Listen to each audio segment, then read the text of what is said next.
가족이 함께 예배하는데 여러분 가정마다 하나님의 은혜와 또 평강이 가득하시기를 축복합니다.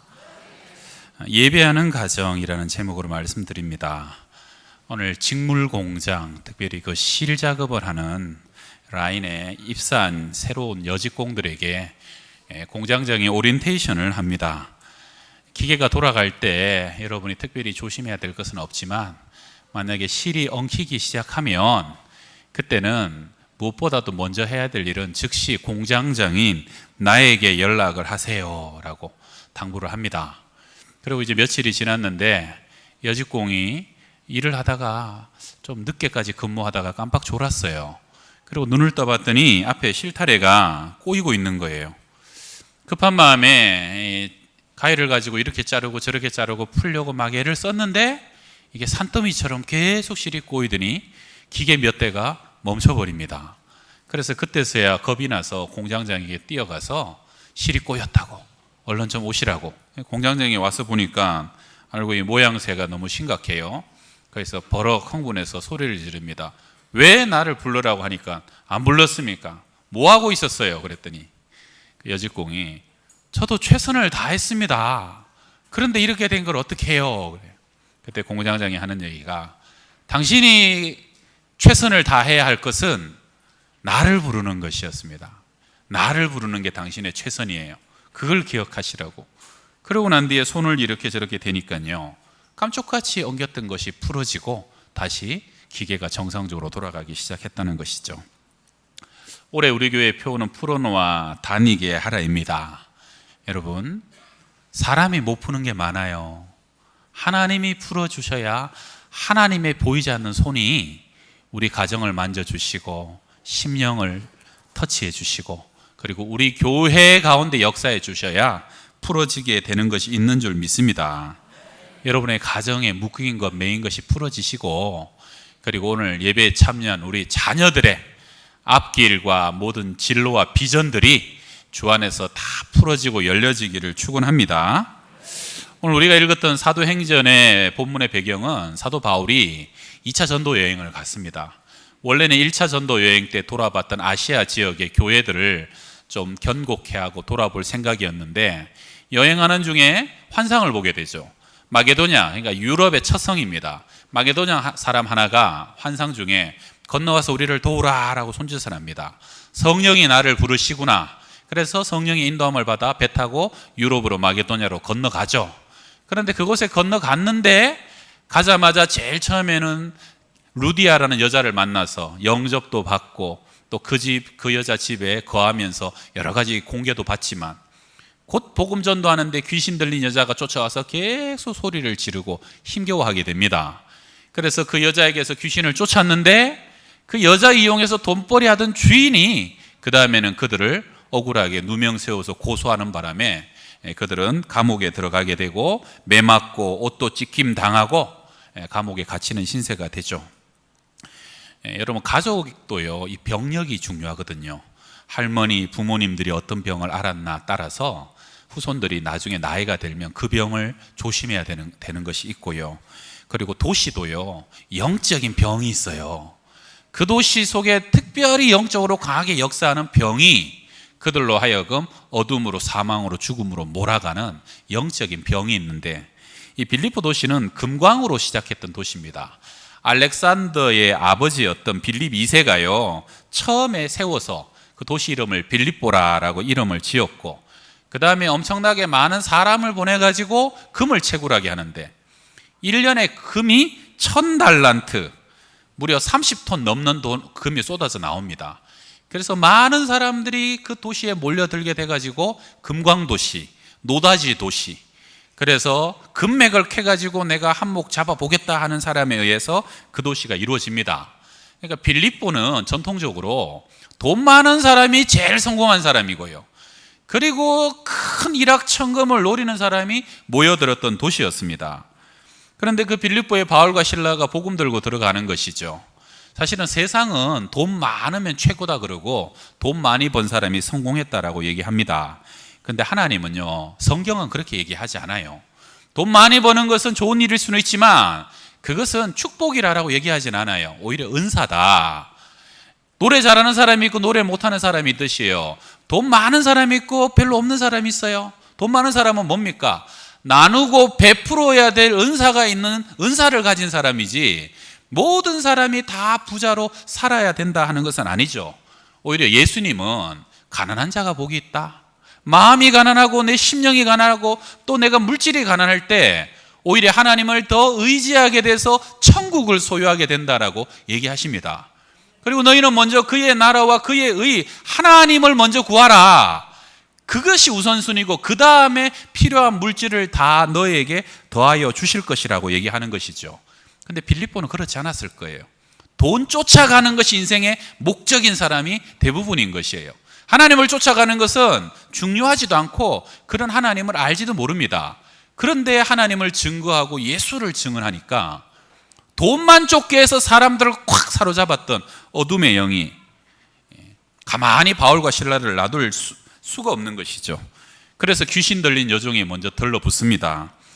이 사람들은 지극히 높은 하나님의 종으로 구원의 길을 너희에게 알게 하는 자라 하고 소리 지르고 다녀요. 바울과 실라가 가는 곳마다. 여러분, 근데 지금 이 귀신이 했던 얘기가 맞는 말입니까? 틀린 말입니까? 맞는 말이죠.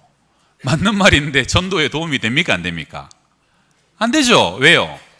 귀신 들린 여자가 그렇게 소리를 지르니 지극히 높은 하나님의 종도 맞고 구원의 길을 알게 하는 사람도 맞아요. 근데 여러분, 맞는 말이라고 다 능력이 있는 건 아니에요. 좀 죄송하지만 엄마 아빠들이 자식들에게 하는 잔소리는 다 맞는 말이에요? 틀린 말이에요? 맞는 말이죠. 맞는 말이라고 다 능력이 있는 건 아닙니다. 하나님이 함께 하시는 소리여야 돼요. 하나님이 내 입술을 통해서 선포하게 하는 소리여야 되고 외치는 소리야 그 말에 능력이 있고 권세가 있다는 말입니다. 여러분, 아무리 맞는 말 옳은 말이라고요 무조건 쫓아가시면 안 됩니다. 점쟁이 말 쫓아가는 거 조심해야 됩니다. 요즘 자녀들이요 은근히 이런 데 많이 유혹돼 있어요. 사주팔자 보러 가시면 안 되고 궁합 보고 관상 보는 거 안 돼요. 심지어는 또 젊은이들은 타로 점치는 거, 그거 다 귀신이 역사하는 겁니다. 무당집에 점집에 물어보지 말고 오늘의 운세에 귀 기울이지 말고, 여러분, 하나님은 그거 다 미워하시는 겁니다. 맞는 말이던데요, 아주 쪽집게처럼 알아맞추던데요. 맞출 수 있다니까요. 그러나 귀신이 하는 얘기는 결국은 우리를 하여금 죽이고 멸망시키는 것입니다. 하나님이 우리의 삶을 가장 진리로 푸른 초장과 실만한 물가로 인도하신다는 것이죠. 도적은요 반드시 도적질하고 죽이고 멸망시킵니다. 거짓말합니다. 우리가 이 시대에 미혹이 많아요. 우리 자녀들이 바르게 정신 번쩍 차리고 있어야 돼요. 악은 모양이라도 버려야 되고. 제가 과거에 다른 교회에서 사역할 때 교사로 섬기던 한 여집사님이요 40대 중반이었는데, 그 여집사님이 목사님 딸로 태어나서 어릴 적에 은혜도 많이 받고 기도도 많이 하고 체험도 많이 했는데 안 믿는 집안에 시집을 가게 됐네요. 본인은 하나님이 여기로 보내셔서 나로 하여금 이 집안을 다 예수 믿게 하신다라고 믿고요 기도 생활을 계속 열심히 했어요. 그런데 안 믿는 집안에 시집 가보니까 생각보다 너무 힘든 거예요. 특별히 핍박도 많고 어려움도 많은데, 하여튼 이 집사님이 아주 사람도 땅땅하게 생겼어요. 굳은 일도 다 도맡아 하고 어른들도 잘 모시고 모범이 되었어요. 그러다 보니까 너 교회 가는 것은 뭘 안 간다 그래서 교회 다니다가 애 태어난 애들은 내 애들은 하나 둘씩 데리고 다녔어요. 그리고 데리고 다니다 보니까 세월이 지나니까 기도를 많이 해서 그런가 남편도 예수를 믿을 똥 말똥 교회를 갈까 말까 이 정도 하는 때가 됐어요. 근데 그 집안에 당숙모 한 분이 계셨는데, 이분이 말하자면 옛날에 그 단골레 있잖아요. 아주 그냥 대놓고 점집 차리고 막 하는 사람은 아닌데 한 번씩 이렇게 신기가 내렸다가 왔다가 하는 이런 단골레라는 거예요. 한 번에 집안에 잔치가 있어가지고 뭐 일을 한다고 안방 가서 이렇게 일을 보고 있는데 문이 덜컥 열리게 봤더니 그 당숙모가 뒤에 벌떡하니 서 있더라는 거예요. 그래서 웬일이세요 했더니 얼굴을 딱 보더니 다짜고짜 하는 말이 네가 왜 내 백성을 끌어가느냐 그러더라는. 그래서 이 조 집사님이 순간적으로 이것은 사람이 하는 소리가 아니구나, 그분이 오신 거죠, 그분이. 그래서 이 조 집사님이요 사람이 갑자기 갑자기 어디서 그런 용기가 나는지 모르겠지만 자기도 모르게 그 당숙모인데 그분 기사 대결하는데 쫙 날리면서 니까짓 게 가소롭다 그랬다는 거예요. 그랬더니 그분이 깜짝 놀라서 버선발로 도망가가지고 막 뛰어나가 버리더니 그 다음에는 그 집에 얼씬을 하지 않더라는 거예요. 근데 그 집에 그 다음에 희한한 일이 일어나더니 조금 지났더니 남편도 교회 가겠다 그러고 부모님도 그 뒤로 교회 가겠다 그래가지고 그래서 그 얼마 뒤에 식구들이 다 전도돼가지고 교회로 전부 다 함께 가게 됐다고, 다 예수 믿게 됐다는 간증을 하시더라고요. 할렐루야. 그렇다고 아무나 손이 사람 때리면 안 됩니다. 혈과 육으로 싸우면 안 됩니다. 그런데요, 중요한 건 뭡니까? 여러분, 마귀와 사단이요, 사람을 통해서 얼마든지 지금도 역사합니다.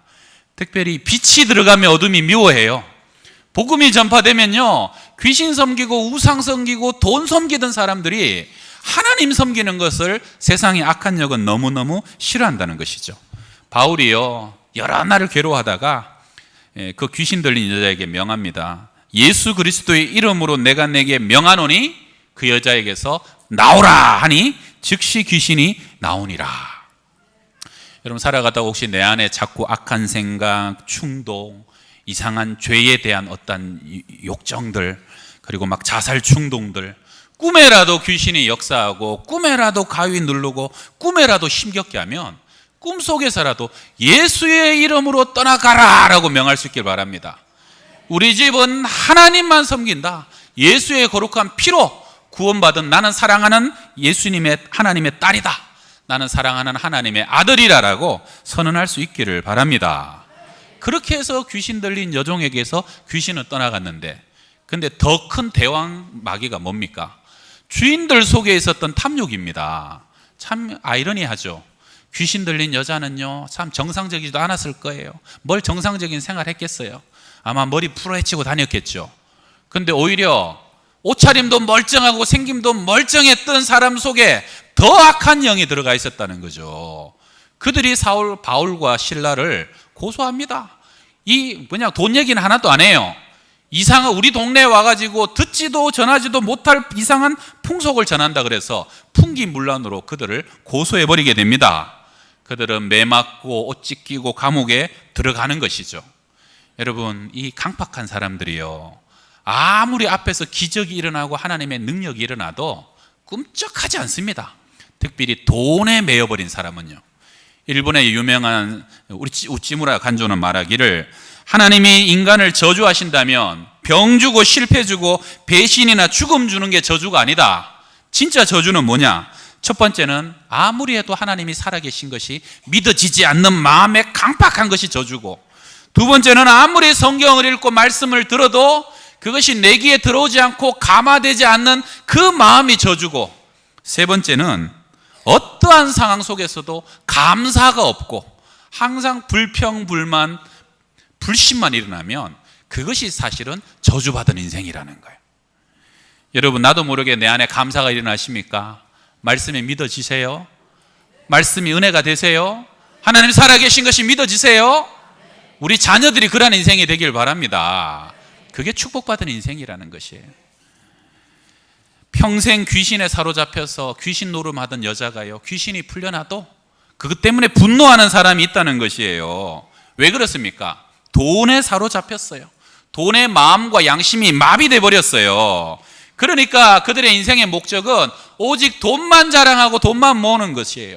큰 집에 사는 것이 최고고, 내가 큰 자동차 명품을 자랑하고 나는 이런 능력이 있는 사람이야 자랑하는 것이 인생의 목적이 되어버렸다는 거예요. 오늘 여기 오신 사랑하는 자녀들이요, 여러분 절대 돈을 쫓는 인생이 되지 말길 바랍니다. 돈을 위해서 살고 돈 따라 살고요, 돈 하다 보면 나중에 돌아버립니다. 하나님 따라가면요, 여러분 롯이 돈 있는 곳을 따라 소돔성을 선택해서 소돔성으로 나아갔더니 롯의 온 가족이 저주받습니다.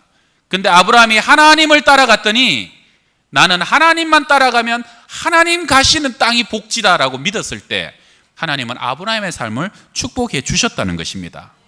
빌립보에는요, 돈을 사로잡고 있던 영이 바울과 실라를 감옥에까지 집어넣어버립니다. 여러분, 옥에 갇히는 것이 얼마나 처량합니까? 저도 감옥에 몇 번 면회는 가봤는데요. 야, 사람 힘들다 해도 감옥에 들어가 있는 시간만큼 힘든 건 없어요. 꼼짝 달싹을 못하고 그 정죄받은 마음, 세상에서 격리된 마음.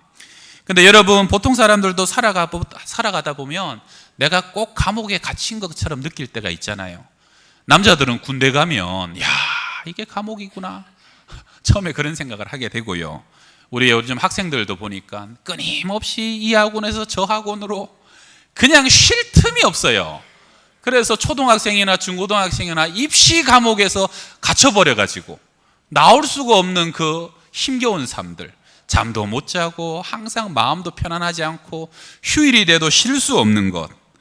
젊은 부부들은 아이를 낳고 신혼생활이 어렵다 보면 그때부터 야, 이게 인생의 감옥이다, 감옥, 그런 생각을 하죠. 여러분, 병 걸려서 꼼짝할 수 없어가지고 침대에만 누워있다 보면, 요양원에만 가 있다 보면 이것이 감옥 인생이 아니고 뭐냐? 여러분, 혹시 여러분 인생 중에 야, 내 삶이 꼭 감옥에 갇힌 것 같아, 마귀는요 그럴 때요 또 유혹합니다. 불평해라, 불만해라, 포기해버려라, 인생 그냥 내던져 버려라. 그런데요, 바울과 실라가 이 감옥에서 뭘 합니까? 25절에 한밤중에 바울과 실라가 기도하고 하나님을 찬송하며 죄수들이 듣더라. 여러분, 영적 전쟁은요 입술에서 결정이 납니다.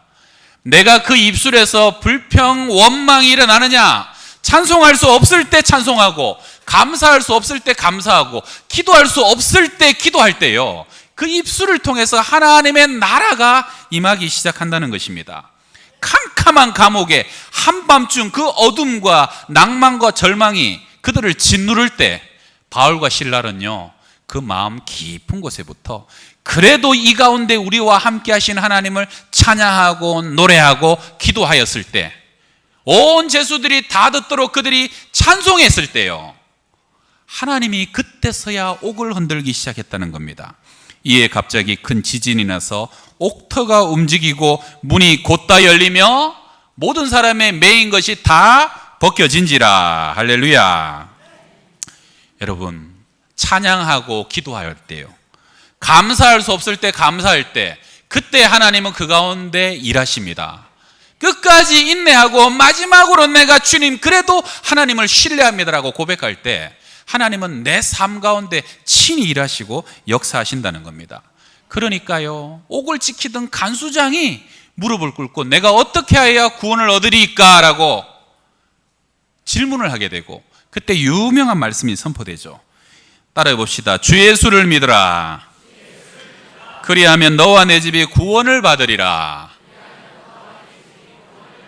주 예수를 믿으라. 그리하면 너도 구원받고 너의 집도 구원받고 너의 온 자녀들도 다 구원받게 될 것이라는 거예요. 간수가 믿고 자기의 온 가족이 세례를 받습니다. 그리고 그날 밤에 빌립보 감옥 문이 열린 것뿐만 아니라 빌립보를 시작으로 하는 유럽의 선교의 문이 열려졌다는 것을 믿으시기 바랍니다. 찬송의 능력입니다. 예배 가운데 임하시는 하나님의 권능입니다. 오늘 마지막 얘기 하나 하고 마칩니다. 여러분, 저기 2호선의 종합운동장 역 옆에 가면 정신여고라고 있는데요, 거기에 주님의 교회가 있죠. 주님의 교회가 그 정신여고 안에 있는 학교인데요, 1992년도에 소년부 어린이였던 정민홍이라는 아이가 교회 수련회 갔다가 수련회장에서 안전사고로 죽는 사고가 발생합니다.